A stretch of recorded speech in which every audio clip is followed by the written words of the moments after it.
I just so happened to get there before fire, and I put this AED on this lady, and we ended up getting, like, hearing back that, hey, because of you got there so fast and you applied the AED so fast, she ended up surviving this, like, major cardiac arrest. And it was like, for me, I'm like, that's the most rewarding thing I could do, because I'm like, I actually went to work and did something, like, productive. Just the most rewarding thing is knowing that, like, she'll have Christmas with her family this year. Yeah. You know, and it's like, that's kind of when you start getting frustrated with the job and frustrated with humans because they're just shitty sometimes. Yeah. And you kind of get in, like, that negative, like, just, God, people suck.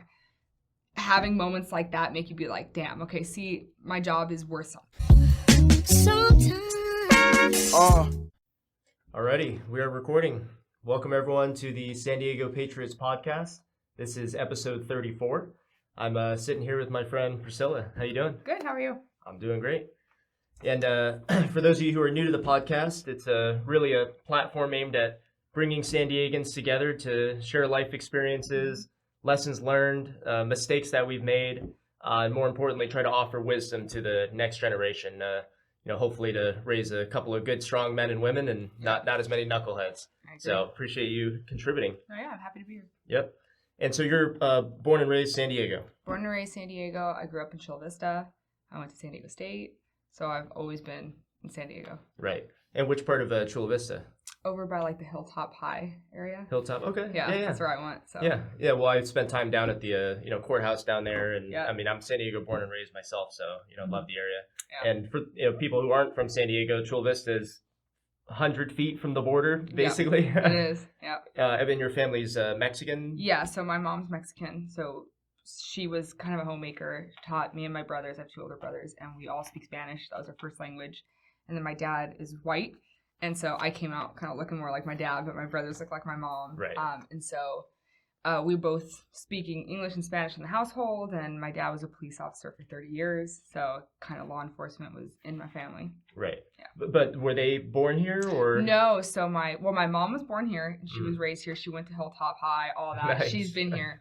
And then my dad was actually from a little tiny town outside of Chicago, Illinois. He joined the Marine Corps, got stationed out here in Camp Pendleton, and then met my mom at MCRD, the Marine recruiting base. He met my mom there, and she was like, I'm not moving to Chicago. So he stayed out here, and that's why we're here.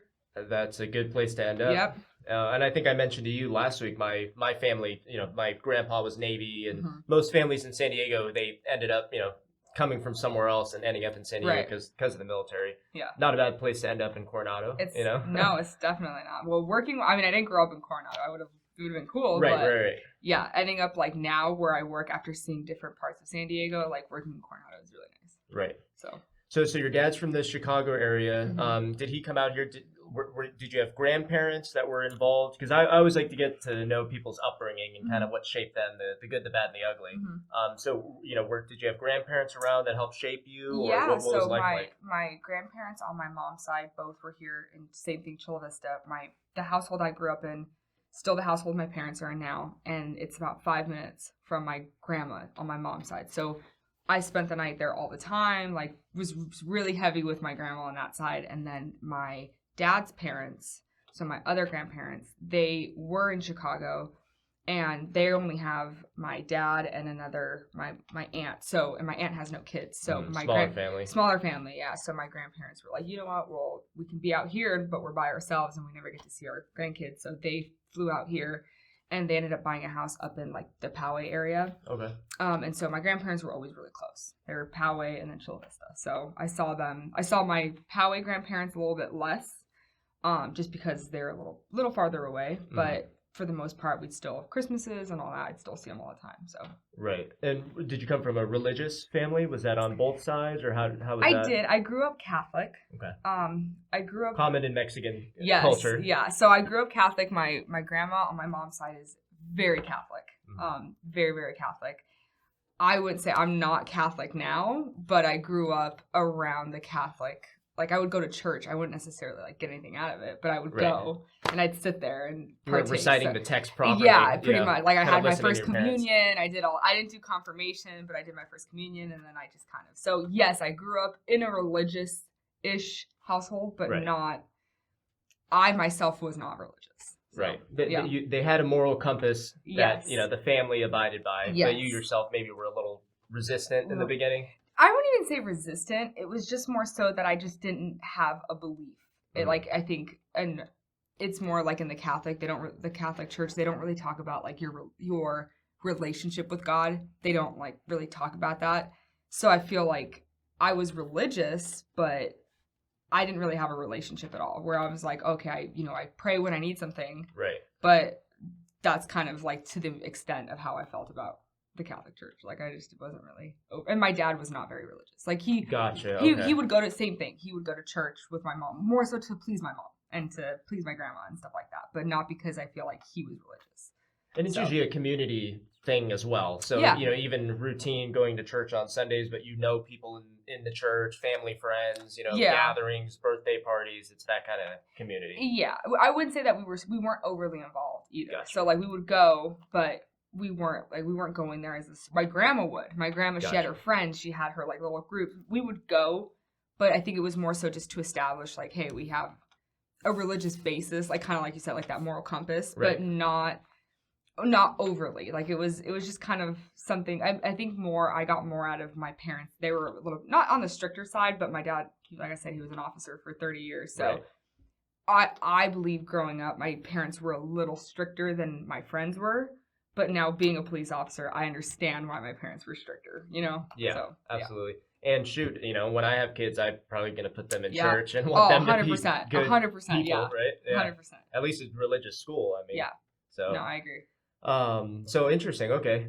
And then you did mention that your dad was military for, how long again he spent in the Marines? I think his total time was 17 years. Wow. It was 10 years active duty, I believe. He served in Desert Storm. So he was in the Marines. He was in recon. He served in Desert Storm.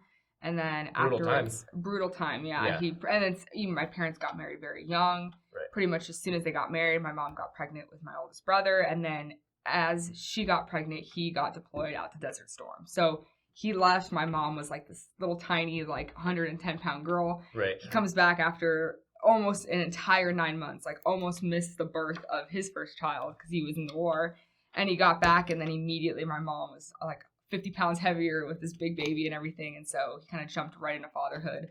They didn't really get to have like a honeymoon phase, so I really value like my parents' love story in that sense, because I'm like, right. What a trying time, that's supposed to be like the excitement part of newlyweds and all that, and they didn't have that. But my parents are still happily married. Right. They've been married for like 35 years. This was a 35-year anniversary. But yeah, so my dad was in the Marines, and then he was still an officer. He became an officer with San Diego PD, and he was still a reservist. So he would work and he did that, and I think. So then he was like once a month, once every few months? I think it was once a month. Weekend or something? Yeah, it was once a month. He had like his drill weekend, but I was too young to like remember him going away on his weekends. So that was more of like my brother's, because I'm the youngest out of the three of us. So by the time I was kind of more aware, he was already out, because he just was like, it's too much with 3 kids, a full-time job, and like, kind of what am I getting out of it at this point? Like, he just retired after 17 years. So 17 years is a long time. It's a long time, yeah. I think he was trying to hold on for the 20. Right. And then he's just like, I can't. I have 3 kids. I have a full-time job. Like, it's just too much. Like, the juice isn't worth the squeeze, At that point, right? Yeah. I mean, I think it's, I'm very open about this. I think it's a great program for young adults. If you're 18 years old, maybe if you don't want to go to school, or if you don't know what you want to do, we're all knuckleheads at that time. Yeah. But joining the military gives you structure, gives you purpose, gives you an opportunity to give back and serve. Yeah. And then it does set you up for, really the rest of your life, because they give you resources and benefits. And I mean, it's a great thing. So, and to my understanding, it's a natural path for folks to go from military to police officer, right? It is. I mean, I think the hardest part is, and my understanding is, like, when you're in the military and you want to get out, especially if you do more like infantry style, it's kind of like, what skills did I learn here that I could apply to normal life? Right. And I think that's what people struggle with a lot. I mean, I don't know, because I wasn't in the military, so I don't want to speak too much on it, but that's what I've at least heard of. It's like, well, how can I apply these skills to like IT? Like, it's just not. They just don't, infantry doesn't really compute to that, So I think that it's a lot, like a big interest of, okay, well, this is different. It's not the same, but in a way, you're like deployed when you're working patrol For sure. 365 days a year. So it's kind of like, protecting and serving. yeah, and you could take, your officer safety, all that stuff that kind of they teach you. It's like, okay, you have a general knowledge on weapons, you have a general knowledge on, certain things. So I feel like that's why. And I don't think he ever, like, my dad really wanted to grow up to be an officer. I don't think that was his. I've never really asked him like how he came about, but my dad really was just an outstanding. I mean, he was on SWAT for 20, so we have a part-time SWAT team, a full-time SWAT team, and he was on the full-time SWAT team for, I think it was a total of like 11 or 12 years. It might have been more, but he was very good at his job. So, right. Yeah. I mean, as a San Diego citizen, I would prefer our police officers have that type of background and skill. I would too, yeah. And that's why I was like, when I started like dating, I was like, damn, like, who am I gonna bring home? Yeah. Like, I don't know who Somebody's I could bring be tougher home. Than you. Yeah, like what am I supposed hard. to do? So that's been definitely. But he's a very humble man. Like doesn't really talk about his achievements or anything like that. So it's like he's just a overall. I have nothing negative to say about my dad. Yeah, I mean, and that alone I think is a testament to how good of a dad he was, and especially he's been with your mom for 35 years. Yeah, it's what we would hope for our generation and the next and the next. Yeah.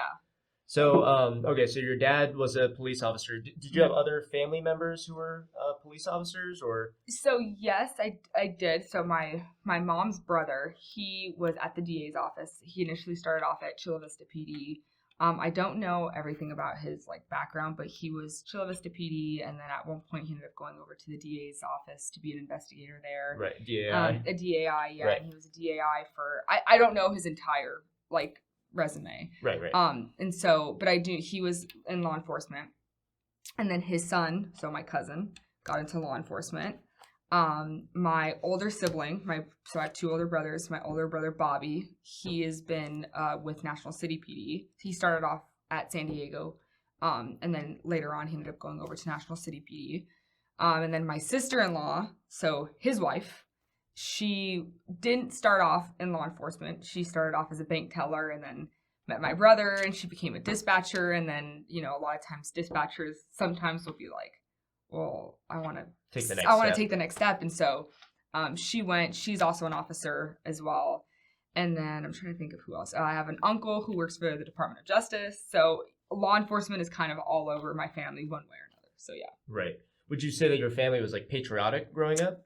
Yes. 100%. Nice. Yeah, 100%. That's helpful. Yeah, I mean, with my dad, absolutely. But I wouldn't say that before, though, as compared to, like, today's day and age. Like, when I was in high school, I wasn't involved in, like, politics or anything like that. Like, nowadays, you see people that are 16 years old having an opinion on politics where you're like, protesting. You don't know anything about politics and how life works, Mm-hmm. When I was 16, like, I could have cared less about politics. Like, my parents didn't push for an agenda or anything like that. But looking back, I'm sure if I had a question about politics or anything like that when I was 16, we've kind of definitely conservative values, if that makes sense. Conservative values. Absolutely. But not like an overbearing, extreme kind of thing. So Right. And then I mean, I was the same way growing up. I think a lot of us, right? So I'm curious, like, what activities were you focused on? Were you a sports person? Sports. Yeah. So I did. Well, so when I was younger, I did dance. So I did like ballet, and then when I got to high school, I was all about water polo and swim. Okay. And I did water polo and swim all 4 years, and I loved it. And I just did that, and then when I went to San Diego State, I just didn't want to. I wasn't going to pursue sport. I mean, what are you going to do with water? I just didn't really want to. I'm sure if I would have pushed harder, I could have I could have partaken in gone to open tryouts or whatever. But I just was like, hey, I want to do sports in high school, and then when I get to college, I want to just focus on college. Yeah, just get it done. I did wanted to be in and out in 4 years, and that's it. And that's what I did. So right, which is, in my opinion, the responsible thing to do. Yeah, unless you're obviously like ranked. Yeah, top great. Yeah, if you're like an NFL player, good for you. Yeah, do that. Exactly. But no, I mean, I wasn't going to be a professional water polo player. Like, I was like, oh, it was great. It's good exercise, but that's about it. So were you a good student? I was actually a phenomenal student. Really? I will say, yeah. So my parents pushed for good grades. It was A's and B's only. Like, in my house, there was no, could not, A's and B's only, and they would allow a C, but you had to have communicated beforehand. So for example, I'm god awful at math. I cannot do numbers. So when I took, whatever, I'm trying to think of whatever math class it was, statistics or something, like right? algebra, anything that's math related. And I knew, I was like, yeah, this ain't going well. Like, I'm struggling. I would do my homework and everything, but if I would tell them, hey, I'm having issues with math, and my progress report would come out and I'd have a C in my math class, they would, as long as I was communicating and telling them that I was struggling with math, they would be okay. But for example, like my oldest brother, Bobby, when he turned 16, he got his car, right? And he was going out all the time. He's going out with girls and doing all this thing. And my parents were like, hey, like, progress reports are coming out. Like, how are your grades? And he's like, oh, it's fine. It's fine. And then grades come out and he has a C. And they took his car for the entire, like, 6 weeks. And he pretty much brought home straight A's afterwards because he was like, no, like, I need my car. So it's definitely one of those. It was like a trade-off with my parents, where as long as you're responsible and doing what you got to do, then you'd be rewarded with freedom and, whatever it is. So definitely like understanding the value of getting something out of work you put in, Yeah, totally. It's like basic 101. Consequences. Basic discipline. consequences, Yeah. discipline. Yeah, definitely. My parents were my dad was like disciplinary. My mom was too, but like one of those where if, my mom hit you with it, wait till your dad gets home, you were like, oh shit. Like, yeah, you're fucking scared. You're like, okay. Traveling. One of those, which I think is so important. And especially like raising two older like my parents raising two older brothers, I think it was very important to have their sons fear their father. Absolutely. I think it was very important. So, well, I mean, I would imagine it made you tougher too, having two older brothers. It did. Probably just them roughing around all the time. Yeah, it did. No, it definitely did. And it's funny because the way my siblings are, so like my oldest brother Bobby, and myself, we're more like, we're the hard asses. Like, we're definitely not as emotional. We're kind of mean. Like, we have just a little bit stronger type A personalities. And then my middle brother Giovanni, he's the only one that didn't go into law enforcement, which I really respect him because he was like, nah, like, this ain't for me. Like, he is more the laid back type B, which I respect. I like love the balance. You gotta find a career that fits your personality and skills. Exactly, yeah. And he knew, because when he was going to San Diego State, he initially was going for criminal justice and intended to go to the police academy. And at some point, I think when he was like a sophomore, he was like, I just don't think I would like to see, gore. I don't think I would want to go to it. Like, he's like, I just don't really have an interest in it. And and my dad was like, I think that's great. Like, I think it's great. Don't do it just because I did it. Like, you do whatever interests you. And so he went with like a sociology major, and he likes people. Like, he likes social and interactions and people. And not disciplining people. Yes. Like, he is not a disciplinary. Like, he's not the disciplinary kind. So. Yeah.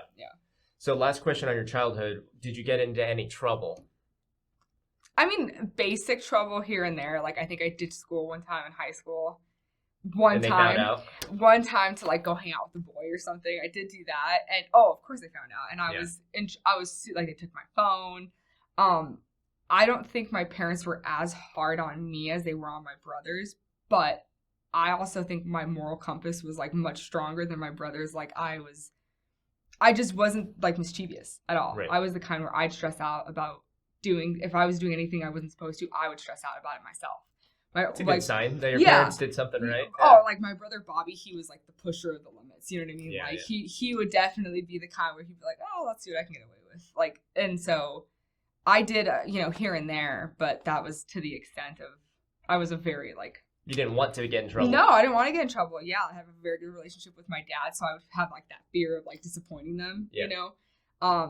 But no, not really. I think I did maybe ditch class like one time my senior year, and then I got found out about it and got in trouble. So man, I was the total opposite. I came from a very disciplined family, so we I would always get in trouble for things. Yeah, but I was just Mr. Anarchy. I wanted to break rules and push boundaries and like not go to class and see what I can get away with. And obviously I got punished for all of it. Of course, I should have. But I know Bobby one time kind of started having like I'm the man of the house. Like, he kind of started getting that thing, and my dad knocked that shit off real quick. He was like, you are not. You're 16. Like, I'm the man of this house. And I think that, like I said, I think it's super important to have your checks, to be in checks. Like, to have a parent keep you in check. Absolutely, yeah. And it's kind of hard to challenge your SWAT, I know. Surviving Exactly. Oh, that's funny. So moving on, today, you're a police officer. Mm-hmm. And did you always know that you wanted to be a police officer? No. So when I was going to San Diego State, I was really interested in going to law school. Right. And so I did like mock trial. I worked as a student worker at the DA's office because I was really interested in going to law school to be a prosecutor. So I knew I wanted to stay in law enforcement one way or another, but actually putting a uniform on and like driving a patrol car was not what I thought I was going to want to do. And so I prepared, I took the LSAT, like I did what I had to do, and I did not get into the school that I wanted to. And so for me, it was kind of like, okay, the way I looked at it is, do I waste time and take a year off and study more, or should I just kind of hit the ground running after I graduate and try and be a police officer and see if I like it? And so, I decided to go to the academy. I got hired on by San Diego PD in 2020. And then I went to the 6-month police academy, and then I went on phase training, and I ended up actually, like, I love being an officer. I really do. It's definitely not anything like what I thought it was going to be. It's not what you see on TV at all. But it is a rewarding job. It's a rewarding job. It's a stressful job, but I do enjoy it. So now I feel like all the stars aligned for me to not go to law school. Like, I feel like there was a reason. Time, right? Yeah, at the time I was devastated that I didn't get into the school that I wanted, because that's all I wanted to do. That was your plan. That was my plan, and I was like, you know what, I guess I'll just see. I just didn't want to waste time. I was done with school. I wanted to go, and I wanted to start my career, and I think I want to start my life, and so I wanted to be an adult. I wanted to be an adult, yeah, and Absolutely. I was over going to school, and so when I didn't get in, I was like, okay, so now I'm gonna have to study again for another year before I can get into the school, and I just didn't want to do that. So I was like, now let's go see if I like this, and I can always shift gears later if for some reason I hate it. And so I was at San Diego PD for about 2 years, and then I ended up lateraling over to Coronado Police Department 3 years ago. So, and I've been there since. Right. And then, so at the time, did it matter if you had a bachelor's degree? Like, what were the requirements to become a police officer? So it goes based off of life experience. Like San Diego PD, they do a lot of life. They want to see your life experience, right? So your background's a big one. That disqualifies a lot of people. If you have any felonies, if you have any, like, they can look past some things, but the biggest thing that they look for is honesty. So if you go to them and you say, yeah, if you're 40 and at 21 you got a DUI, but you tell them, hey, at 21 I got a DUI, I haven't had one since. Yeah. That's not an immediate disqualification. But it's like, if you don't say you got a DUI and then they check and they're like, hey, you didn't say you had a DUI, then they'll disqualify you on the honesty, like the integrity portion of it alone. So when I applied, I was 21.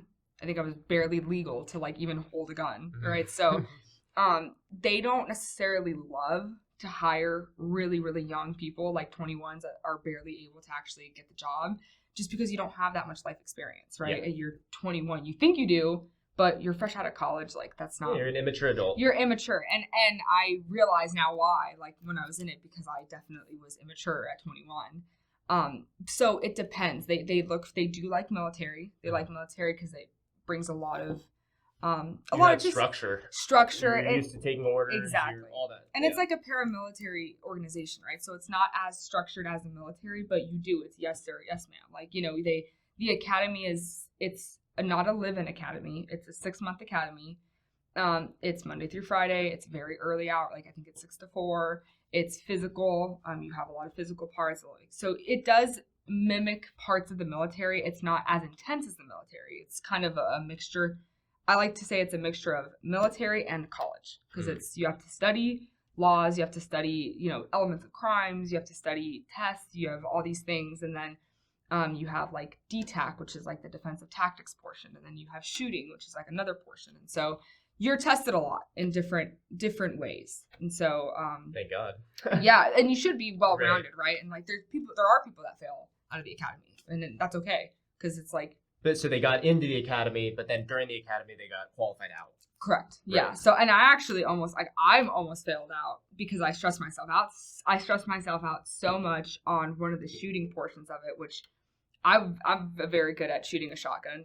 like I would go bird hunting at the time I had my own. I would go bird hunting all the time. Dad. Yeah, and at the time my boyfriend that I was seeing, we would go hunting all the time. So I was very, very confident with the shotgun, and I just one day they said, "Hey, today's your test."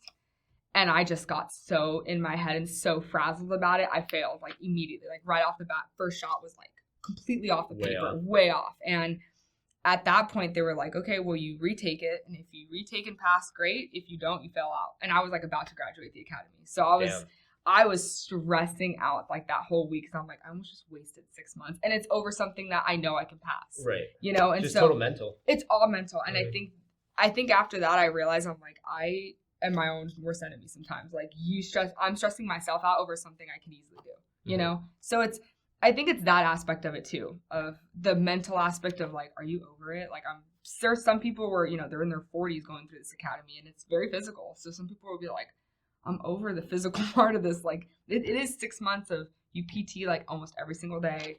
And so it's intense. Looking back at it now, I think it's easy. Because you don't really have any real responsibilities, if that makes sense. Like going on patrol now, you have real responsibilities. Absolutely. In the academy, you think you have real responsibilities, but you have your homework, pass the test. You got to make sure you're studying. You got to make sure your uniform's nice. You got to just have all your gear, like real basic things, you know. But at the time, you're really like frazzled and you're really stressed out, and you think it's like the most difficult thing in the world, you know? So. Well, it's the start of your career, right? Right. You know, because most young adults, they want to naturally become independent and autonomous. And yeah, if you screw up, you know, if you're in law school and you're $100K in debt already and you are not passing the bar, I mean, that's a pretty devastating thought. Yeah, absolutely. So that's the academy was overall, like, if I were to go through it again right now, I'm like, I think I'd have a great time. Easy. It would be easy. It'd be fun. I'd have a good time. Laughing at everyone else. Pretty much, yeah, because and then that's another thing, it's very, like, scenario-based. So your real final exams they give you different scenarios for patrol. So they'll give you, like, a, you know, domestic violence call. They'll give you this. They'll give you that. And you determine, okay, what elements of a crime are met? Are they met? What do I have here? And then it's all so they have role players and stuff to see what you do in that situation. To see what you would do in that situation, versus patrol, it's like every call you go to is a scenario, right? In a way. Yeah. So it's, at the time you think like, oh my God, I don't know what to do with the scenario. And then now patrol, that's why it's like, if I were to go back now, I'm like, I would be surprised if they gave me a scenario I didn't have already, you know? So. It is a nerves thing. It's a nerves thing. It's definitely a mental thing for sure. Yeah. So I mean, you were obviously an athlete before, so I mean, you probably had an advantage over some of the other folks in the academy, but what type of physical requirements did you have to pass? So you have, before you get, and every department's separate, like, to actually get hired on. Got it. So like San Diego PD, they have, I think it's like if it was an obstacle course where you have to complete it within a certain time. And it was mostly like, hey, get your heart rate up. So it would be like flights of stairs. So your cardio, you know, had to be solid. Mm-hmm. For me, the hardest part was there's a 6-foot wall, a solid wall, like no chain link, anything. I'm 5'4", and I don't have a lot of upper body strength. So for me, like, that wall was always stressful for me. But they teach you different techniques to get over it, right? So I think it was a matter of, you know what your skills are. So for me, I would go up the stairs really quickly, and I do the cardio parts really fast to make up for the time it would take me to get over the wall, right? And then the second hardest part for me was there's a dummy drag. I think the dummy drag was like 150 pounds or 175 pounds, something like that. I'm like 110, 112. So for me, that was like kind of and I'm not like a weightlifter. Like I'm more of a cardio person. Like that's where I thrive. Right. So it's just that. It's a matter of like knowing your skills and knowing where you can take more time. And then in the academy, it's mostly all cardio. Right. Mostly all it's running, because I think most people hate cardio. So I think that's like, okay, cool. Yeah, cardio sucks. And for me, I was like, oh, I love cardio. That's great. You know, I would get pissed off and they'd be like, all right, now we're going to do kettlebell swings. And I'm like, oh. Right. And there's probably some big buff guys who maybe were not good at the cardio. Exactly. Section, dying. Exactly. Yeah, exactly. But obviously, like, it's better to have, I would, you know, looking now, I'm like, I'd rather have a beefy partner, someone that lifts more weights. I'm like, I prefer having that than like the DTAC part, right? So like the defensive tactics part. Oh, I hated it because I would just get thrown around like left and right. I hated it versus the heavier people. had a little bit more weight on them. So right. it was. But they're not maybe going to catch someone. They're not. Yeah. So it's kind of like, no, we each. I think that's the whole point of like law enforcement is it's a team. Right. Everyone has different strengths. Everyone has different things that they bring to the table. And that's kind of where it's like, all right, well, where does each person thrive? And then that'll be their, you know, kind of their thing that everyone appreciates what that person brings to the table, you know? Right. And obviously you are one tough woman. And I know that, you know, did you feel that, you know, you're in a male dominated industry? Was that something that impacted how you thought, gave you nerves, advice you were receiving from, you know, older female cops? Or what was your thoughts on that? So before I got into it, I had a lot of very like friends that were of my dad, you know, that friends that he made while he was in his career that watched me grow up. And I had a lot of his female friends, like officers, that would be like, it's just different for females. It's different for females. And I would always ask them like, but how? And they were like, you just gotta go. Like they weren't able to pinpoint what the problem is, like how it's different, but it is different for sure. It's definitely different.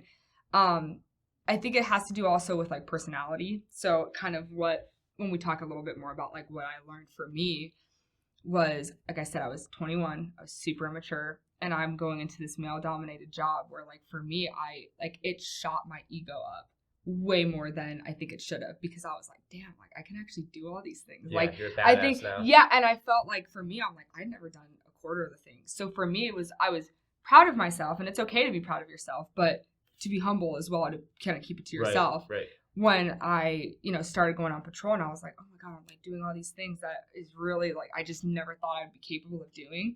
It shot my ego up, and I had no way to check it. And I think that was for me something that like I learned the hard way of my ego just flying out. Now I'm like, oh, I don't. Of course, hindsight's 20/20, right? So if I were to go back again, I feel very differently about it now than I did then. Which I would imagine, male or female, when you're 21, 22 years 100%. old, get your gun and badge, and you feel, you know, huge. And that's the thing, it's personality too, because same thing happened to my brother. My brother also did the same thing. He went to he graduated from San Diego State and then immediately went into law enforcement at, I think, 22. He was 22 by the time he, you know, graduated. My brother's good looking too, and so he would like go work the gas lamp, and it's like, you're 22. Girls are throwing themselves at you, and it's all like girls like cops. I mean, at the time they did. So it's like, for him, same thing. Shot his ego like way up through the roof, and definitely he didn't appreciate.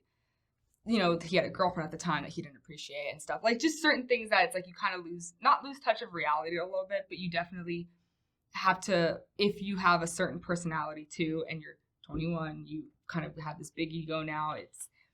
It can definitely make you make decisions that maybe you wouldn't have made if you had gone into a different line of work. You know what I mean? So I think that that's something that I do feel like now I'm like, yeah, I feel very capable as a woman. Like I think that I feel like I'm more capable than some of my like non-officer friends, where I'm like, oh, I can handle that. I can do this.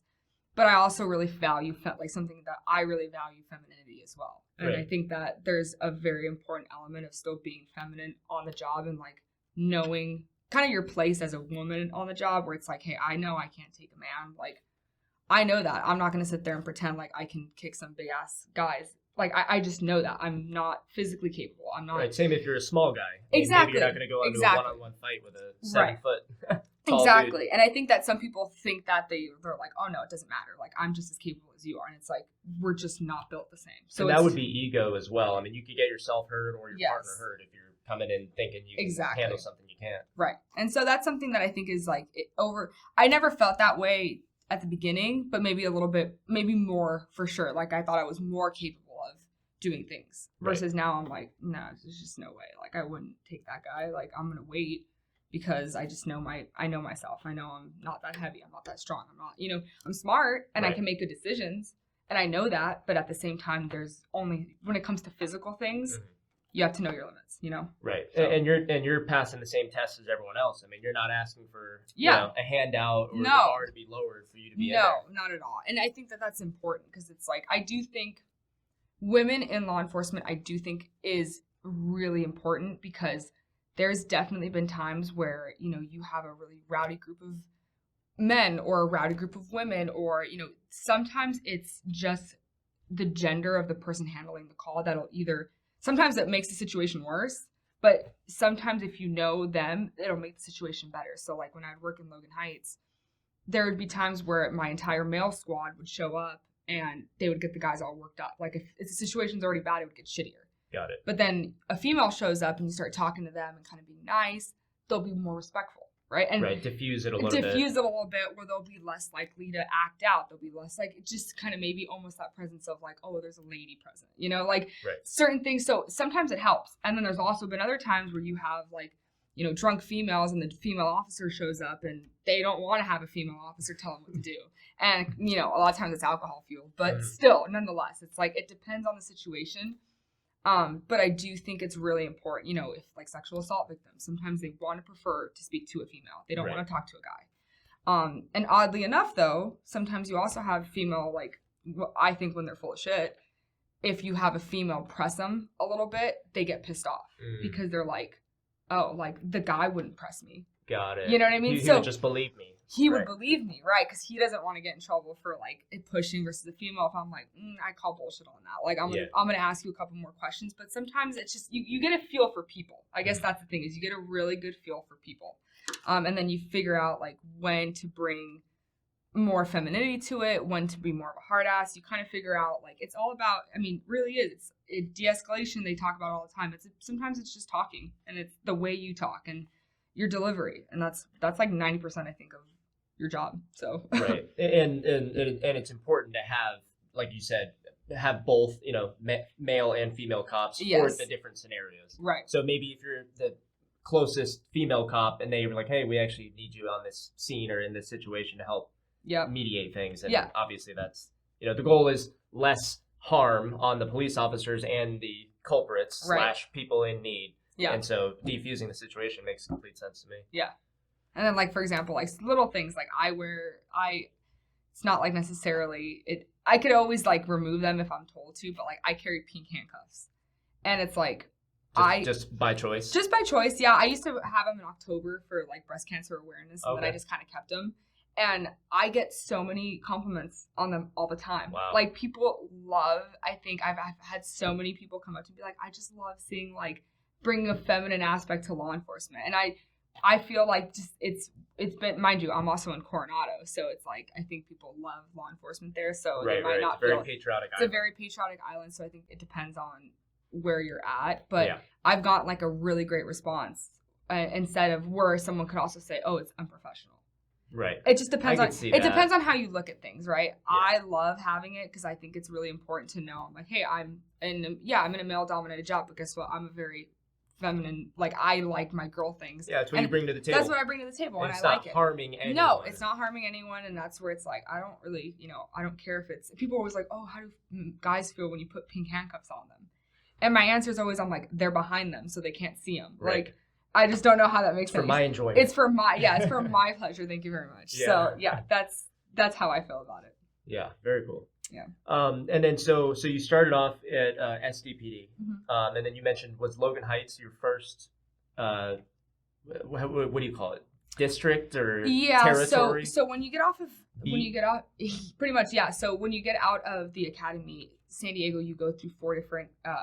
It's called phase training. So you go through 4 different phases of training. Like the training wheels, basically. You're partnered up with an older person. Yes, so you're partnered up with a field training officer. And this is across the United States. Like this is how... Yeah, as it should be. Yes, and because that's really the academy is the easy part. The hardest part for sure is getting on patrol, because you have to like remember, it's your day 1, phase 1. It's your first time putting on your full uniform. To the public, you are a uniformed police officer. You have no idea what you're doing. Right. Like your day 1, you're like, oh my God, yeah, I learned everything in the classroom, but now I'm like real situations, real people, all that stuff. And that's definitely like that oh shit moment. Like when you finally realize like, oh my God, I'm actually a cop and I have to like act like a cop and I have to pretend like I know what I'm doing, even though I am still learning. Right. I think San Diego does a phenomenal job with their training, because they make you go to 4. So San Diego's huge, and it has, I think it's a total, I don't remember if it's 7 or 9, but different districts within San Diego, right? And so you get sent to 4 different areas of San Diego for training. Just to diversify your experience. Yeah. Some more gnarly neighborhoods, some very tame. Right. And I don't know how they pick it. I think it goes based off of where the field training officers are, like staffing. I think they have to do it. They have to take all that into account, right? Mm-hmm. But the hardest part, and the reason why I think I learned so much at San Diego is because you go to one area, you're there for a month. You barely start to get to know the area. You barely start to get to know like general directions. Because for me, like that was the hardest part, was learning. Someone's like neighborhood, yeah, and it's not like most field training officers will say. It depends on how they feel about things, but when it comes to like GPS mm-hmm. and stuff, a lot of times they don't allow you to use GPS. You need to figure out like which way is north, which way is south, right? Which side of the street is like the number system, the grid patterns, main thoroughfares, all that stuff. For me, that's by far the hardest part, was learning directions. Right. And because we're so used to GPS, like you're so used to. I mean, I know Chula Vista really well, but I know Chula Vista, and I never paid attention to the street names or the block numbers or any of that. Like if someone says, hey, this way's north, I'd be like, oh, okay, cool. Like I just never paid attention. So you barely start to get used to a certain area. And then, boom, now you're in a completely different area and you have no idea where you're at. Right. And, like, they hit you with okay, I just got shot. Where are we? And you're like, oh, my God. I'd be like, I don't know where we're at. And he's like, okay, cool. Well, now I'm dead because you weren't paying attention. Wow. And it's like, and that's where I was like, oh, my God. Like, I didn't realize how important. Threw you in the deep end. Yeah, like, I think, and so, like, now I am very aware of my surroundings, like, when it comes to street names, like, general street names, because people call 911 all the time and they're like, okay, the 911 dispatcher, their first question that they ask you is, what's your location? Yeah. And people will be like, oh, well, I'm by a tree. Great. Well, how are we going to get officers to you if you don't know where you're at? Exactly, And so I think that's the most important thing of training that is really great. So you do 4 different phases of training, and they start grading you on your 3rd phase. So mm-hmm. you won't fail out of your 1st or 2nd phase. Yeah, it's okay to screw up, make some mistakes. Totally. Yeah. And you're going to make mistakes throughout the entire time of training, but as long as you make improvements, that's what they really want to see. They need to be, if you're going backwards, then they're going to rephase you. So in any career as well. I don't care if you're a plumber or a tattoo artist. Right. You got to get your reps in. You're going to make some mistakes. Exactly. Find a mentor. Lessons learned. Get better over time. And a big thing too is also how well you take criticism, right? Mm-hmm. If you're like, well, that's not true. If you're kind of being a rationalizer, or it's like, well, then how are you going to grow if you don't take criticism and understand that you made mistakes, right? Mm-hmm. So they take all of that into account. So your 3rd phase and your 4th phase are graded. So you can actually fail out of 3rd phase, 4th phase, and people do, because it's very different being in a classroom than being on so they get qualified out, like fired basically. Yeah. So and that happens quite often with big agencies where they pretty much someone just is not getting it. And it's highly competitive. So as in, if you're not cutting it, that person right behind you in the ranking, I mean, they worked hard too. So everyone, when you graduate out of the academy, you get your post, right? So it's like, I think it's like police officers of the state of California, whatever it is. That's like almost like your degree, right? So you graduate the academy, you have your post. And if you go to different agencies, like, okay, I was already hired on by San Diego, right? So as soon as I graduated with my post, I was already hired on with an agency. Mm-hmm. Now, people will go and get hired, or they'll be already employed with this agency, and then they'll fail out, and the department will let them go. But you do have your degree, so you can take your degree and pretty much apply at other agencies. Maybe it's like, and then we do see that a lot at Coronado, where people will fail out of a big agency because they just couldn't hang with, the intensity of calls or how it is a lot. It's very different working in a really big agency like sheriff's or San Diego PD versus smaller agencies like Coronado. Like the calls for service just, one, aren't as intense. They aren't as much. I mean, there's a lot that goes into it. So we'll see people that either didn't do well, it was too much for them, or they failed out, and then they come over and they apply and they're like, hey, I don't want to give up on law enforcement because I think I can do it, but maybe just not in this intensity. Right. So and they can always change their mind later, right? They gain some experience in a more tame neighborhood, and then if they want to, go back, then they can reapply. Exactly. Go through the process. And sometimes that happens. There are people that were at Coronado when I got there that have, they gained a little bit of experience at a slower pace, And then they took that and they went to bigger agencies and they're like, hey, I think I'm ready now. And they will apply and they've done very well. So it's definitely, sometimes it just takes a little bit longer for some people to get it, and that's okay. Like it's definitely, don't give up. Don't give up. Yeah. And then there's some people that they get on the job and they're just like phenomenal at it, and they're able to kind of keep up with that busyness and all that. And so, and so that's how training goes. So after my 4 phases, they ask you like a wish list of where you want to go. Oh, that's nice. Yeah, they don't always. You don't always get it. You don't always get it, but they ask. And so I think I'm definitely very, very lucky because my dad was working for the department, so I think they knew, like they were going to kind of accommodate me a little bit more because cut from the right cloth. Yeah, and so I wanted to go work in Central Division, which was it's split into 2, but Central Division is going to be the Gas Lamp and Logan Heights. And so I got placed in Logan Heights, and I was there for the entire time, like pretty much all the time. I was just like a solo officer off of training. I was in Logan Heights until I went over to Coronado. When you say solo officer, so just by yourself? Yeah, I would ride. So you can ride with other people, and I would ride with other people, but I was a fully capable, as in like I don't need to ride with the field training officer anymore. Got it. Bless you're good, and sometimes training wheels off. Yeah, I could take ride-alongs, and I did take. I took my mom, I took my brother, like my other non-cop brother. So it's like definitely you can ride with a partner if you want to, only if you want to. You don't have to. And that would just depend too on like your sergeant, on staffing, on if you get along with somebody. You don't have to ride with somebody if you don't want to. So, that's where I was at, and I would kind of switch off. I usually would have partners sometimes, and sometimes I'd ride by myself, and just kind of depended. Yeah. So what was that first year or two like? Like what kind of situations were you running into? Anything memorable? Everything. You have everything. Shootings, stabbings, a lot of. Unfortunately, we have everyone knows in San Diego we have a huge homeless problem. So even though I was split. So like I said, we have Logan Heights and the Gas Lamp, right?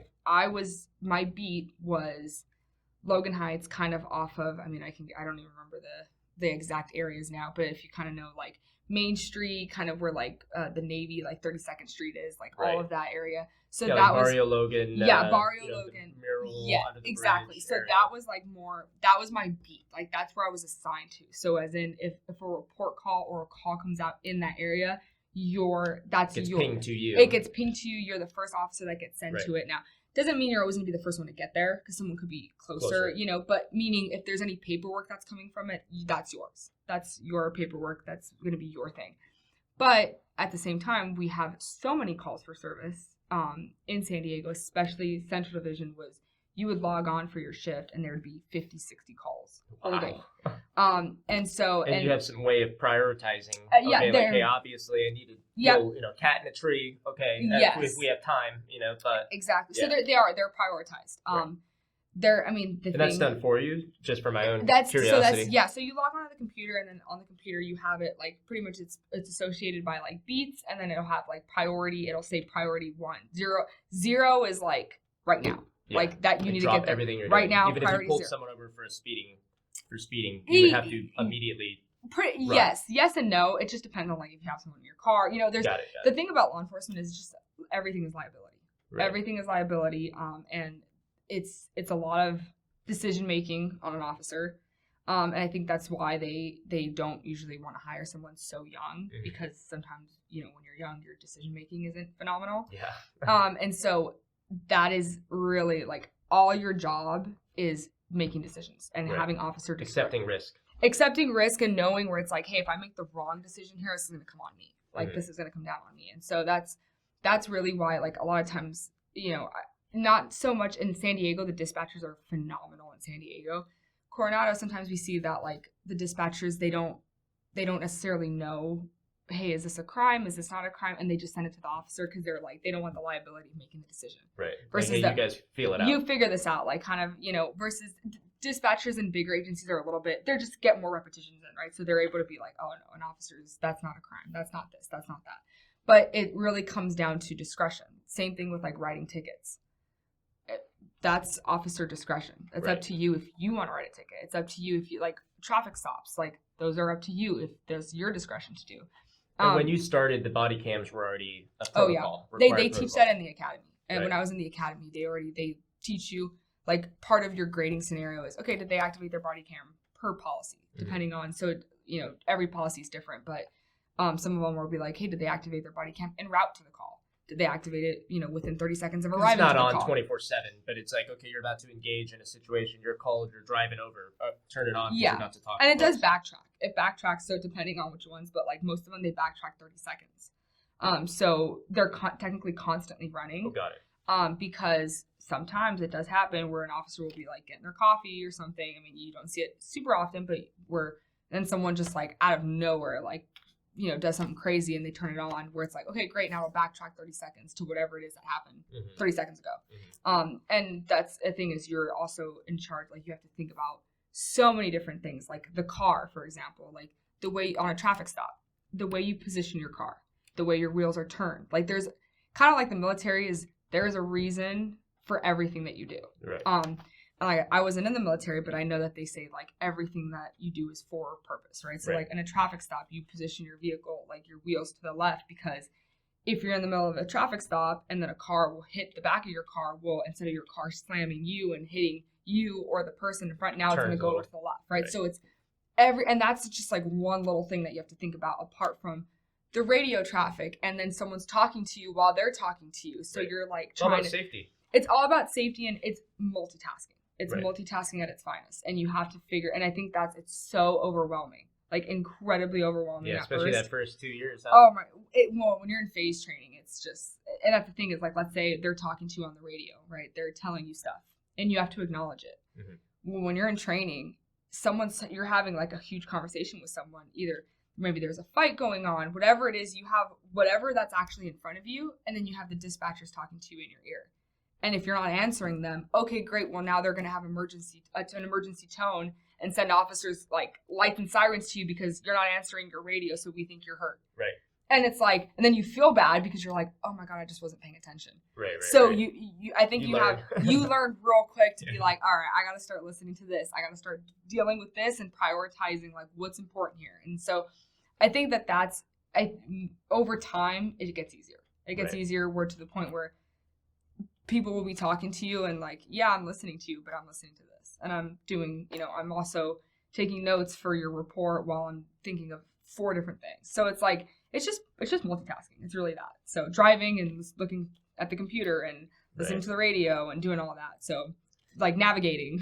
Yeah. And you mentioned, so, I mean, you saw everything from shootings, stabbings. I think you mentioned a lot of homeless people, interactions with them or them fighting each other. Yeah. What were some like, scary situations that you had to process in your head? Maybe everything turned out okay, but, like showing up, high emotions, anything, any stories like that? Yeah, I remember one time, and it was right before I was leaving, right before I was going to go over to Coronado, and I was driving down like Logan Avenue, and I was getting I was by myself that day. I didn't have a partner, and I was driving, and I was getting flagged down by like a group of like 5 or 6 males, right? And they're all flagging me down. They're going, this guy's stabbed over here, which I was like, okay. And I get out of my car, and there's five very like males way bigger than me. And each one of them had a weapon of their own. Like Each one of them, one had a chair, one had like one had a knife, one had a bat, each one had something, and they weren't all like trying to come after me, but they're telling me someone stabbed. I'm way outnumbered here, right? So it's like, and Logan Heights, they don't love officers. Yeah. Like, you are not well liked. You always have to watch your back. So it's like, you don't know. And that's another thing is drugs too. Like drugs and mental health is, you don't know these people's state of mind. Right. So it's like, you could be thinking don't assume they're a normal thinking person. Exactly. You don't know if they're seeing stuff that you don't see. And I think that's one of the biggest, like, scariest things about law enforcement is seriously. You will be talking to someone and they'll be looking around and you're like, what are you saying? Like, what are you thinking? Schizophrenia, meth, like all these things that you just don't know someone's state of mind, right? So you have to assume and you try and read their body language, but you don't know exactly. People are unpredictable. So I remember that they were flagging me down and I was like so outnumbered, and they were saying that someone was stabbed, and that it was just super overwhelming because I'm by myself and I pretty much had to be like, all right, well, I'm going to try and detain all 6 of you because I don't know who's my suspect. I don't know who's my victim. Right. Everyone has a weapon in their hands. Like, it was just super overwhelming. And so you pretty much just air it over the radio and kind of just Masters in backup, basically. Yeah, and of course everyone comes to you. Like everyone comes to your help and stuff. But in that moment, I just remember being like, "Oh my god, I'm screwed here." Like if one person decides to go sideways, like I'm done for, because you're just outnumbered. You know, like I can't shoot all of them like at the same time. So it's like I remember having that, and then ended up everything was fine. Like I think no one was even stabbed. It was like an argument over someone's meth or something like that. Like it was just a whole nothing. But I just remember getting out of my car and being like, "Oh my god, shit, this could go sideways." And there's you just have to like you're like, "All right, well, I'm here." Yeah, like you're the one to handle that. Yeah, out like of anyone. Yes, it's not like, "Oh, who can I call?" Like, "Oh, let me call my dad." It's like, nope, I have to figure out what I'm doing here. Like you kind of have to put your big girl pants on and get out and be like, all right, well, what am I doing? Yeah. So I think it's just that, and I think makes you tough as nails. I always say that about police officers. I mean, your entire job is you're dealing with these high adrenaline situations. Yeah. It does make you tougher coming out of it. It does. In general. It does, and I feel like it helps you with like stress management a little bit because but to us that also I feel like is a double-edged sword. Right. And so, and I think that's something that right away, kind of when we talked about like what I learned from it is kind of like how look, you handle situations and you start doing that like day after day. Your ego goes up because you're like, damn, I'm so good at my job. Like I handled this so well. I did all these things. And then like for me personally, like I know I started wanting to chase adrenaline elsewhere on my days off because I'm like, well, I'm constantly getting adrenaline rushes. Like looking for stabbing. Yeah, pretty much in my free time. No, like it's like what's going to excite me now? Like I felt like to a point where I'm like, okay, nothing does like my normal life isn't exciting me. Yeah. You know, and I think that was one, I think it was immaturity was my biggest. Two, it was my ego. But it was that like having to figure out like now I'm like, oh, I don't really care for like chasing adrenaline rushes. Like I don't really like now when it comes, I'm like, great. That was an exciting day. That was fun, whatever. But now I feel very differently about it. But at the time it was like all I wanted to do was chase that feeling of being high on adrenaline 24/7, you know? Right. So. Well, and you know, I one of the difficult things I imagine is trying not to take it home with you, right? Right. It is. And I did a very poor job at that. And I think that's why they try to not hire 21-year-olds. You know, they try and hire someone with life experience, someone that, you know, if you're married, fortunately, like I didn't have any children that would have to deal with it. But, you know, like my dad made it so effortless. I mean, you talk about he was in he was these SWAT call-outs, hostage situations, like all these things, and he never brought it home with him. Never one time did I ever see my like dad bring anything from work home with him. And I admire it so much. Mm-hmm. And it's like I could not figure it out. I just couldn't figure it out at first. I don't think my brother figured it out at first either. And I like I said, maybe it's partially our personalities. But a lot of officers are type A. You know, like we all kind of have similar-ish personalities. And so I think it has to do a lot with age and a lot with maturity. Right. I think that is definitely one of the biggest things. And through experiences, you gain maturity. Absolutely. Yeah, like now, I feel so differently about things. But, you know, that's the whole point of going through life is figuring things out and then being better moving forward, you know? And I mentioned to you that, my dad was law enforcement as well. He was a prosecutor, so obviously not the same intensity as being SWAT or an actual, police officer, but you know, over the years, he saw some of the most horrific cases that he would have to deal with. Mm-hmm. And, you know, over time, I know that it impacted him, although he was, you know, Mr. Tough Guy and wouldn't necessarily acknowledge that and never brought it home necessarily or made it visible.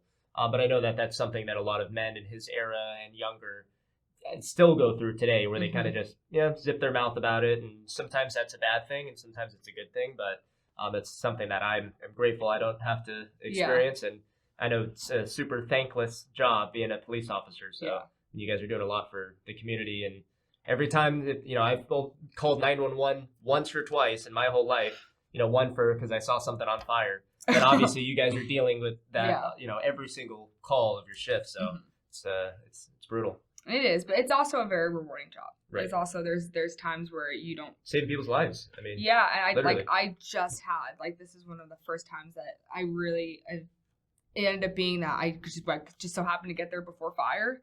And I put this lady was having a cardiac arrest, and we're trained in basic medical things, but we're not firemen. We're not paramedics. Right. We can kind of the machine We have the AEDs, yeah, and so it's like I just so happened to get there before fire, and I put this AED on this lady, and we ended up getting hearing back that, hey, because of you got there so fast and you applied the AED so fast, she ended up surviving this like major cardiac arrest. And it was like, for me, I'm like, that's the most rewarding thing I could do, because I'm like, I actually went to work and did something like productive. It wasn't like I was just dealing with some homeless guy that's high on meth. Like, I feel like sometimes that gets very mundane, you know, of you just see the same things over, like the same homeless people that would overdose. I mean, I've seen the same homeless people overdose. And that was probably most of the calls in terms of like percentage. Yeah, and it's like you go to the same ones, and they've been, you know, hit with Narcan multiple times, and then they're just doing the same thing, and they don't value life, right? And then now, like, I had the experience of like actually seeing this whole, I'm like, I just the most rewarding thing is knowing that like she'll have Christmas with her family this year, you know, and it's like that's kind of when you start getting frustrated with the job and frustrated with humans because they're just shitty sometimes, and you kind of get in like that negative, like, just God, people suck.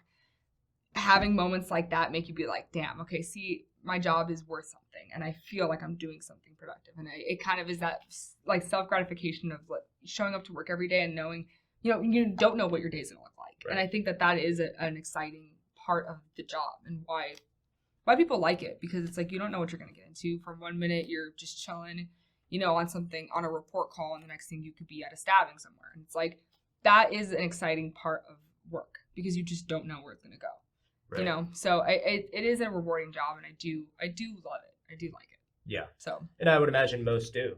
You know? Yeah.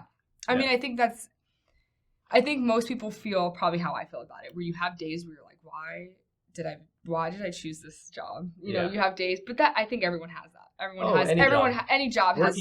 Working in general, you're like, God, this sucks, you know, but. Like, I'd rather not. It's easier not to. Exactly. But you end up getting the fulfillment from doing it. Obviously, because you have a career, you're autonomous, but, you know, in your job and career versus mine, you're saving people's lives and, you know, letting them go to their next Christmas, which is a powerful story. I didn't know that. No, it just had happened a couple weeks ago. So it was, I mean, that one, like, for me, I looked at it where I was kind of personally like a rut at work, where I was just kind of like overworking and because like just nothing really was doing it for me. You know what I mean? Right. And then that happened. I was like, okay, cool.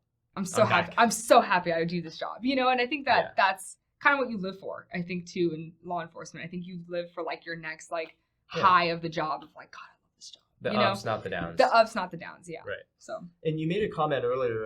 You said that people's impression of being a police officer on TV is not the same as in real life. Like, what did you mean by that?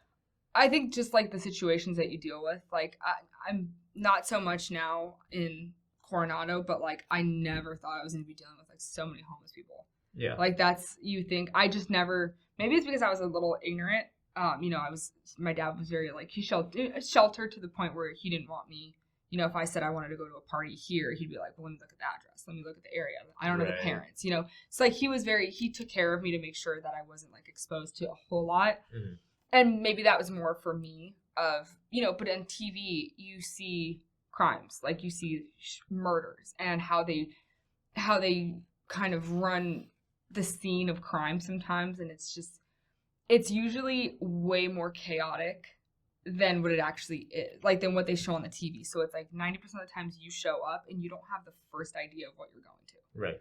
And the shows will always be like, they'll tell you everything of like, oh, this is going on and this is going on. It's like, no, you're going to a general disturbance, and you could show up and it could be a stabbing, and you're like, okay. Yeah, you're there to assess. And now you're like, okay, I have to figure this out. Like, I think you get, I think officers do a really good job of embracing the suck. It's like a big saying that you just embrace, like, all right, well, I'm in this shitty situation and I got to figure it out now. Mm-hmm. And it's a lot of that. It's a lot of decision making. It's a lot of, and then I think the big thing too is that you just cannot come up. Like I could never even fathom some of the things that I've seen that people do. Mm-hmm. That I'm just like, they just don't. Like other cops or? No, like just humans, yeah. Like whether it's, people are weird. It's just some people, like they just do crazy things. I think a lot of it's like drug related. Right. You know what or I mean? Mental health, like you mental said. health, yeah. Like, but it's like some of the things that it's kind of humorous. Like you have to find humor in it too. You know, where it's like the things that people come up with you just couldn't make it up. Like, Yeah. I can't think of anything on the spot, but Like, what the hell are you freaking out about, basically? It's, yeah, or like, it's just fun. Like, someone that's high on something, like, they're usually tripping on something, but like, sometimes they'll say stuff that you're just like, how did you even come up with that? Yeah, like, it's just hard fun. not to laugh. It's hard to not find the humor in it, because you're like, I couldn't even have ever imagined anything like that coming out of someone's mouth. You know what I mean? And it's Right. like, I think that, like, just to get to the point where like nothing surprises you. Yeah. But that's the fun part of the job, I think. I think if you can't find humor in it, you would probably quit after a year. Absolutely. Which I'm sure some people do. I mean, after a year or two, where it's just like, okay, well, man, I'm not cut out for this. Oh, so just out of my academy alone, I think it was like, at the time, I think it was within the first 2 months that we were in that phase training, there was like 8 people out of my academy, which for San Diego PD, they think they usually try to aim for like 50 in each academy. There was about 8 people that pretty much were like, this is not what I thought it was going to be. And it's very different, like, thinking, oh, yeah, like, I can go touch, like, pretty much, someone's passed out somewhere. And they're, it's normal. They're dirty. They're gross. They're covered in throw up. They're covered in whatever it is, right? And you have to go wake them up, touch them, go, like, get hands-on experience, right? Like, actually going and being Make involved. sure he's not dead, basically. Making sure he's not dead. And I think it's that. I think sometimes people struggle with, like, the hands-on of going, like, or the first time, someone squares up with you and you're like, oh my god, like, what the hell, like, this is happening. This is happening. And it's that, I think it's sometimes people get shocked of, like, it hits you of real life of like, hey, people aren't my friends. I show up and people don't like me. And I think it's hard because you're like, hey, I'm a nice, like, you look at it, we're like, I'm a nice person, like, I'm treating you kindly, I'm treating you respectfully. Some people don't give a shit, and they don't like the badge, they don't like the institution, they don't like whatever it is. They could be high, they could be drunk, they could be whatever it is, they're having a bad day. All these things. Yeah, they don't care that you're a cop. They don't care. They don't care. And that was like a whole nother thing too, is it's like, you could be having all your issues at home. You've slept awful. You got into a fight with your husband or wife all night. Your kids are doing whatever it is. And it's like, you have all your own stressful things that you have going on. And then you show up to work and then you have a bad day at work because people hate you. Yeah. And you're like, damn, this sucks. Like, you kind of get down. And I think that that's something too that they really try and like teach you a lot in the academy of like, hey, you have to be able to manage. You have to be able to manage knowing that it's not anything personal. Right. It's not you. It's people don't like law enforcement sometimes. And that's just the way it is. And it's always been like that too. And, but obviously it's gotten a lot worse over the years. Yeah. And, I think that's no surprise. I remember when we were in college, I had peers of mine working at the DA's office where we met. And, these folks either already had their associate's degree, or, they had both their parents were cops. I mean, they were fucking built for the job, in my opinion, right? And they really wanted to be police officers. But they were getting rejected. And, even, one of them got his bachelor's and still got rejected. And I'm like, man, like, this is who I would want to be a police officer. Right. Like, they actually want, like, they have a good moral compass. They want to do this job, which is a thankless fucking job. It is. But I believe that, it was a little bit harder to get in at the time, between 2015, 2019.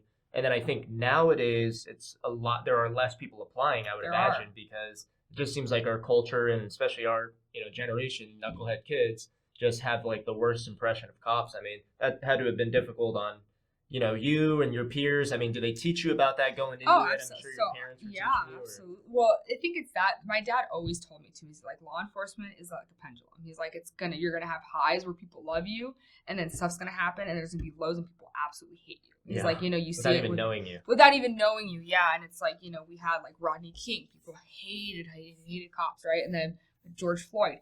People hated cops and all that stuff. And it's like, it's kind of sad, but I mean, we see it too with like 9/11. Then people get this like big sense of patriotism, right? And then it's like now we have like Charlie Kirk, where people are like starting to be a little bit more conservative because they're like, hey, like it's getting crazy. Like people are starting to have these like big swings, right? Yeah.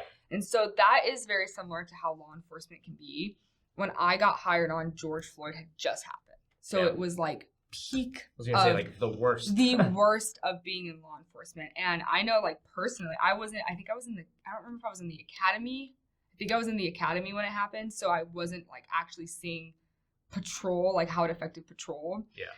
But something that like really drove a lot of people out of law enforcement too was like the COVID vaccines, and a lot of departments were forcing to get the shot. Right. And a lot of people, a lot of officers were like, you're not going to tell me what to do. Like, you should be able to you force shouldn't me have to take to force it. And at the time, the way things were being looked at, it was like, no, you will take this. Oh yeah, you can't get on a plane. You can't go to a fucking restaurant. Exactly. And that a lot. I mean, there was a mass exodus. If you look it up, a mass exodus of officers from San Diego PD.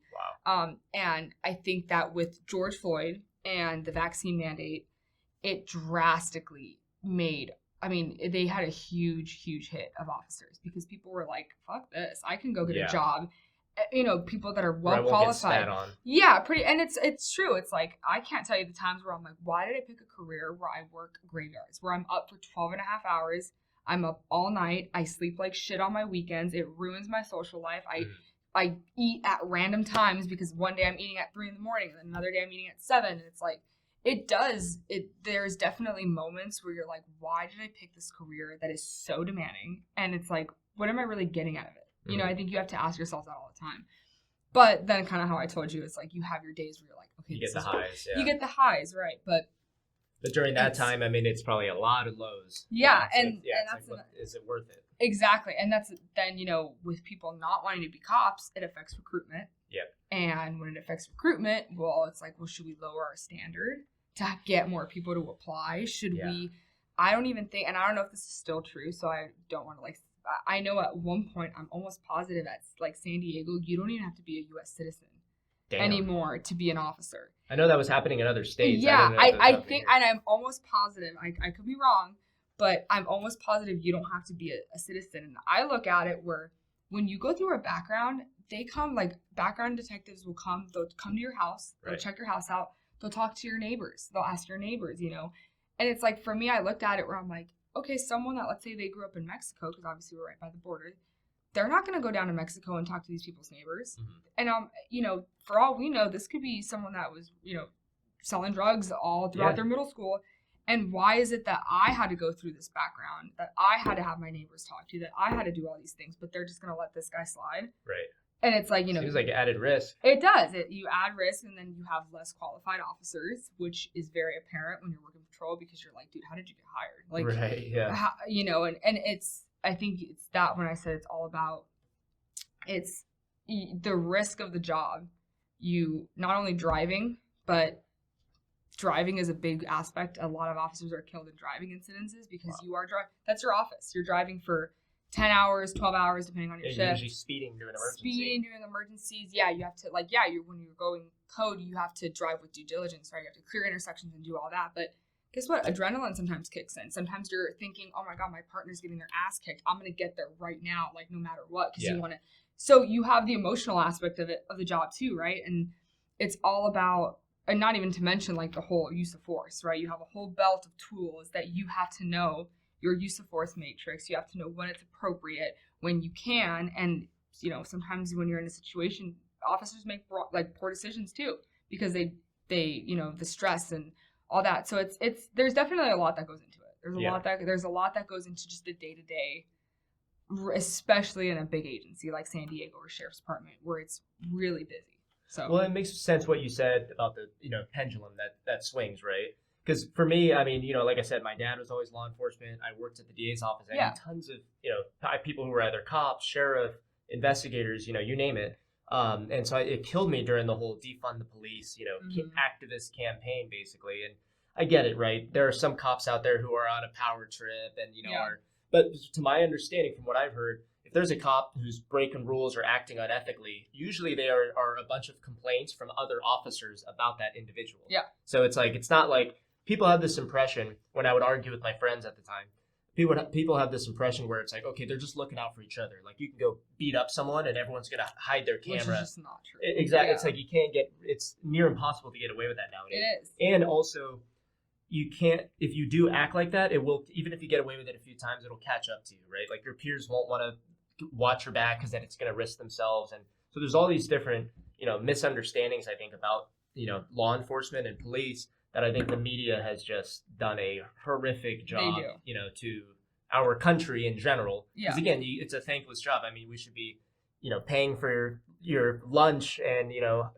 thanking you and basically, like, you know, doing whatever you can to help, not spitting on you guys or getting in the way, or, you know, oh, you're arresting this person and I'm going to go bump into you so to try to free my friend. I mean, So it's just a bunch of crazy stuff. I mean, and I would imagine, obviously online you see all these crazy videos of like people just blatantly resisting arrest, and then you see all the comments like, what the hell is this cop doing? Like, you shouldn't have done that, blah, blah, blah. It's like, okay, well, you can't like fight the police officer and expect to walk away with that. It doesn't work like that. Right. So I don't know, like that must have upset you during all that, defund the police. Like, oh yeah, I mean it definitely does, because it's the people that don't know the first thing about how law enforcement works, right? Exactly. It's always the people that have just absolutely no knowledge of how calls come out, like everyone thinks they know. They watch, a couple episodes of something and they're like, I know my rights. Yeah. Or like, you arrest someone and they're like, you didn't even read me my rights. And it's like, yeah, you dumbass, because I don't have to read you your rights unless I ask questions. Yeah. It's like, but people just assume that they know everything, right? And like they take,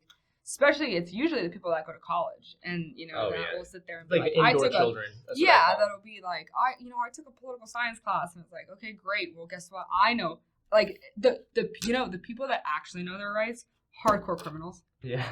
And it's funny, but it's like those people usually are, for the most part, kind of compliant. Like it's usually like the younger ones that have, like, let's say when I was in Logan Heights, right? Like the younger guys popping their chest out. Yeah, because they're trying to make a name for themselves and all that. But like the OGs, like they get it. They'll be like, yeah, I get it. The more compliant I am with you, the quicker this is gonna go. Right. And the less likely I am to get in worse trouble. Exactly. And it's like they know how it goes. And a good officer, which most of us are, explains to you why we're talking to you, right? It's you pull someone over, you say, hi, my name is officer whatever. I pulled you over because X, Y, and Z.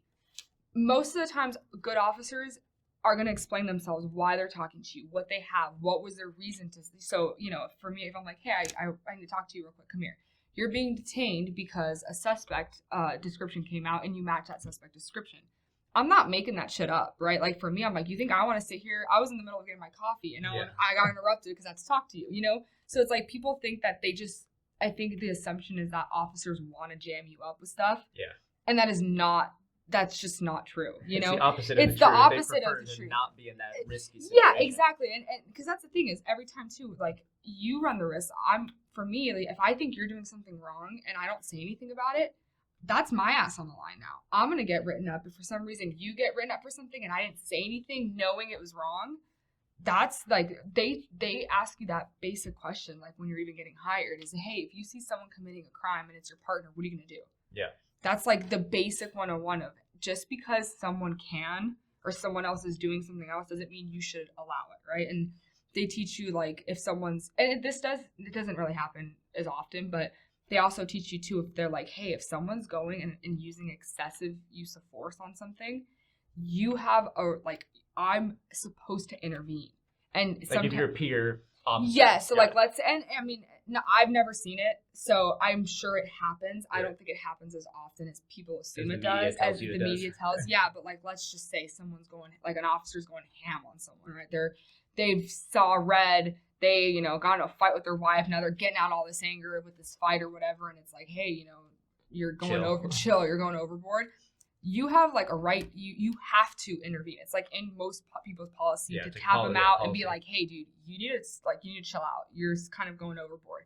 Now, like I said, I've never seen that.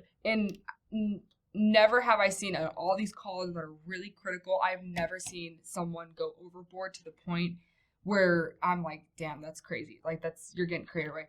It's just not like that, because we don't want to get in trouble too. It's the most stressful aspect of our job too, is the repercussions of doing something wrong. Right. Like we don't want to make mistakes. You don't want to go to jail. And I think people just assume, they're like, oh, the department's going to protect them. Absolutely not. Your department is going to throw you under the bus as soon as possible. Like, right.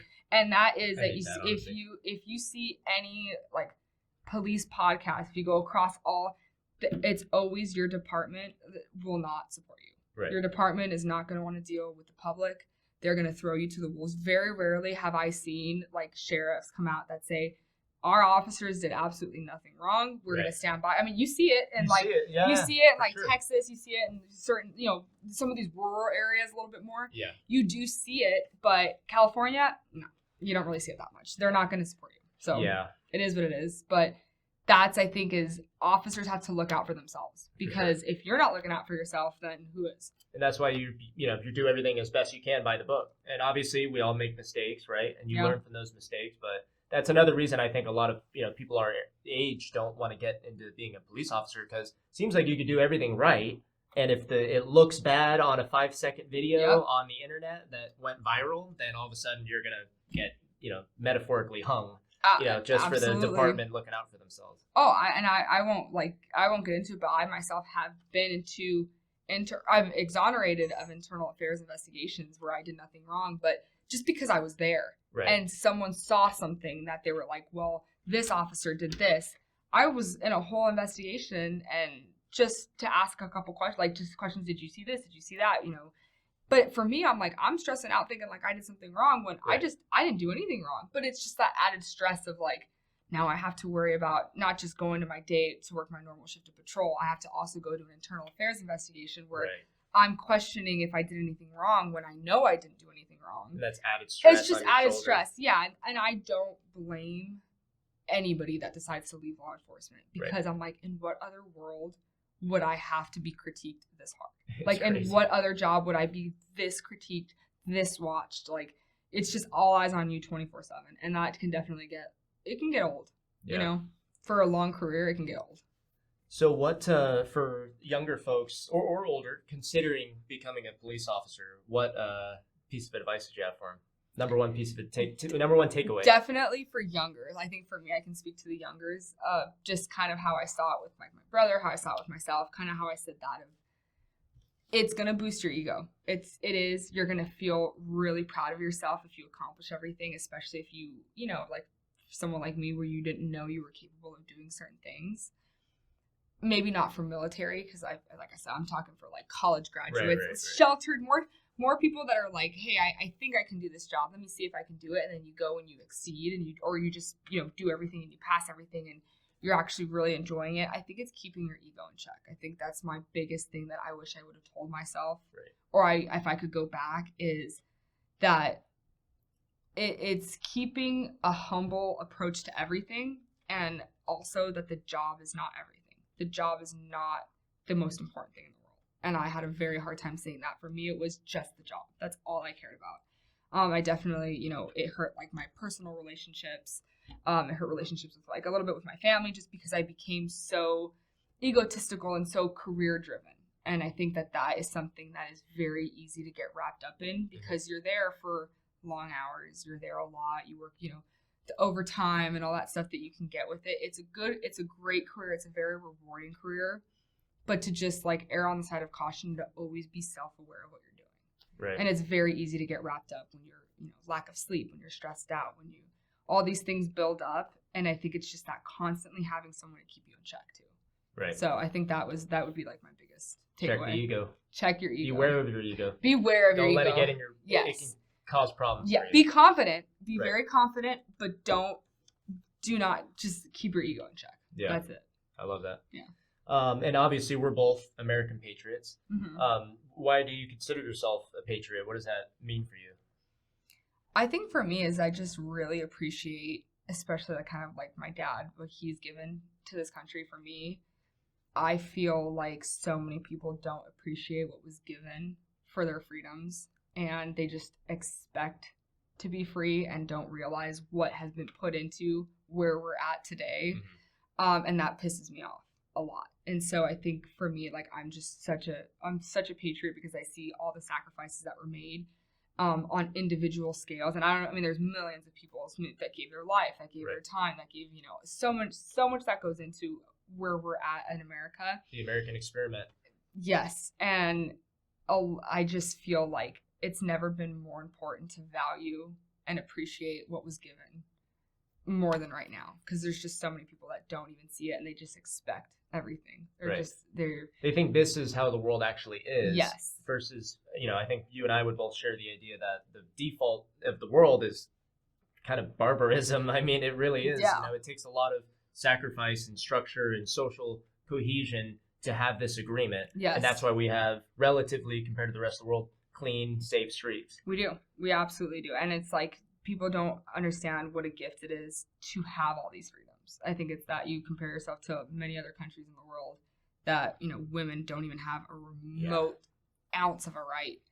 And let alone are being police officers kicking exactly. ass. And it's like they really have to value that, and I think that's what's really important to me. So yeah, I share that same opinion. If you're not grateful for it, then it's easy to get rid of it or lose it or change it or anything like that. Absolutely. So and a good place to wrap up, I always like to ask my guests, what are your hopes and dreams for the future of San Diego, the country, the world, the next generation, however you want to take it? I think it would be, and I a little bit more when I talked about like Charlie Kirkland. I don't get like super into that, but I think it's more so that I really value his stance on, if we're not talking, then that's when violence happens. And I think that I would love to see more open dialogues, a little bit more of, instead of just, I really can't stand when people shove opinions like down your throat. Right. But I would love, I'm very open to hearing other people's opinions out. I do it all the time for work. Like, someone could be bitching at something and I'm like, I totally disagree, but I will hear you out because I have to be, neutral. But I would really love for both sides of, or all political parties, to just be a little bit more open mind and just have a little bit more respect for each other. Right. I think that for me is, respect is something that is just so lost now, and it's not something that people even value or people even really understand. And I think that for me, I would love to see America just grow in respect for each other's, regardless of differences. Right. And it's like, we can have differences, we can disagree, and we can talk about it and still be respectful and value each other's opinions. And, we can still love each other's neighbors, even if we disagree. And I would love to see that. I would love to see a big wave of respect for others. So. Right. We've definitely gotten away from that over the years. Yeah. I mean, obviously no violence, right? Yeah. It's like, hey, you can have a disagreement with someone and seriously maybe not even like that person, but we should not be resorting to violence for folks that you disagree with. Yeah. And even better so, we should take the higher path, seek to understand, not necessarily agree. But if we're not actually having continuous dialogue, then we're just turning into tribalism, and you want to freaking kill your neighbor just because they don't agree on the same policies. And it makes you smarter too. I think if you hear someone else's opinion out, I'm like, you don't have to agree with it, but you can. I feel like ignoring others makes you ignorant too. Where I'm like, it's worthwhile hearing what other people have to say about something, and then you formulate your own opinion on it. Yeah. And I feel like that's something that is just so not valued anymore. So I always say, if I say something stupid, I want my friends and family to correct me on it. And again, if at the end of that I still disagree with them and I'm still taking my stance, that's fine. But you'd rather, just like if you're a goofy kid and you're starting to make mistakes, you would hope that your parents will be like, hey, I don't know if you should be doing that, or and then obviously it's for your own better, benefit. It's for a reason. Yeah, absolutely. Yeah. Well, Priscilla, I really appreciate you, contributing your time, being vulnerable, sharing your life experiences. We all make mistakes in our life and, have things that we wish we did sooner and learn from those experiences. So I think it's a really good cause, just offering that to the next generation. A lot of lost kids out there who either want to be in law enforcement or want to go be a plumber or an accountant, but maybe are scared to start or are fearful of, failure. And I think us coming together and, sharing those experiences really helps them. And to your point about, hopes and dreams for the future, I'm trying to do my part to bring people together and have dialogue. And I don't care if we disagree on things, it's inevitable, right? But so long as we can love one another as neighbors and want the betterment of our community, that's all we can do. So I really appreciate it. Thank you for your service. Being a police officer is a thankless job. And I hope that we have this new wave of young, Americans who love police, want to go become police officers, want to join the military, and wave the flag proudly. So I really appreciate it. Thank you. Thank you for having me. Thank you. Thank you. Awesome. All right. Good. Sweet.